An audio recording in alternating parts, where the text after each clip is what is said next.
तुम्ही त्यांच्या संदर्भाने शिक्षण धोरण नेमकं कसं असावं असं तुम्हाला वाटतं?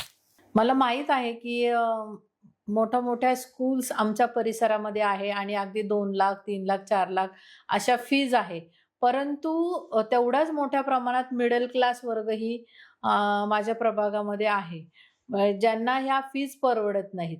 आणि माझं एक उद्दिष्ट आहे, की बाबा स्त्री शिकली पाहिजे, ती पुढे गेली पाहिजे आणि त्या हेतूने मी सावित्रीबाई फुलेंच्या जयंतीनिमित्त गेली 3 वर्ष झाले अ, माझ्या प्रभागातील म्हणजे दरवर्षी मी 5-5 ने ॲड करत जाते. म्हणजे पहिल्या वर्षी मी 5 मुली, दुसऱ्या वर्षी मी 10 मुली, अशा त्यांचा वर्षभराचा शैक्षणिक खर्चासाठी मी दत्तक घेते. त्यात त्यांचं वह्या, पुस्तकं असतील, शाळेचे गणवेश असेल, शाळेची फीज असेल, असा हा वर्षभराचा खर्च